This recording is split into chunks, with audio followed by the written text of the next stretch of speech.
అమ్మయ్యా అయిపోయింది. ఇంతకాలం చాలా మంది బుర్రలు గోక్కొని ఎంట్రుకలన్నీ రాలగొట్టుకున్నారు కదా. ఇక గసోంటి తక్లీఫ్లేం అవసరం లేదు. మన ముద్ర మనకొచ్చేసింది. ఎట్లుండాలో గట్లనే ఉన్నది. దాన్ని మీరు కూడా చూస్తారా? ముద్రనే కాదు, ఆ తయారు చేసిన మనిషితో కూడా మాట్లాడదాం. సరేనా? పోదాం పండ్రి. నిన్న సర్కార్ ఆఫీసుల పొంటి కాగితాల మీద ముద్రలు గుద్దుతుండే కదా. అదే గవర్నమెంట్ ఆఫ్ ఆంధ్రప్రదేశ్ అని ఒక రాజముద్ర ఉంటుండే చూడు.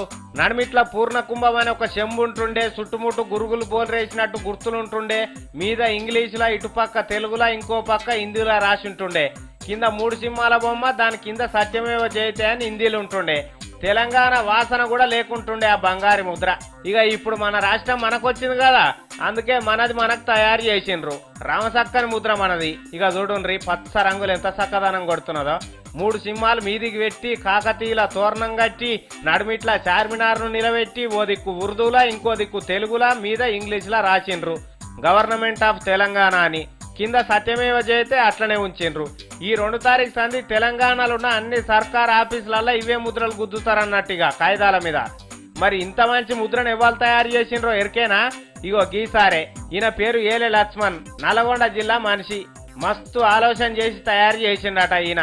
ఇక ఇదివరకు మస్తు బొమ్మలు దించిండు. తెలంగాణ ఊర్ల పొంటి ఆడోళ్ళు ఎట్లుంటారు, వాళ్ళ కట్టు బొట్టు, ముసలోళ్ళ గోసి గొంగడి, ఆ ఊర్ల పొంటి ఉండే మట్టి వాసనను కూడా బొమ్మలు దించి చూపించిండు. ఈయన గీసిందంటే మస్తు మంది ఎగబడి చూస్తారట, గంత పేరున్న మనిషి. ఇక తీన్మార్ వార్తలకేమో చెప్తా అంటున్నాడు. ఇందాం లక్ష్మయ్య చెప్పుకోడుక వింటున్నాం. వాళ్ళందరికీ దక్కనే అవకాశం నాకు దక్కింది. నేను ఫైనల్ లోగో నేనే క్రియేట్ చేయడం జరిగింది. దానికి కేసీఆర్ గారు యాక్సెప్ట్ చేయడము, దాన్ని అఫీషియల్ లోగో అనౌన్స్ చేయడం జరిగింది. ఈ అవకాశం నాకు రావడం, ఈ తెలంగాణ తల్లికి నిజంగా నేను రుణపడి ఉన్నాను. అబ్బా మంచిగున్నది కొడుక నీ ముచ్చట. తెలంగాణ గీతీరుగా సాయం చేసినందుకు నిన్నేం మర్చిపోం, యాదే పెట్టుకుంటాం మరి. శనార్థి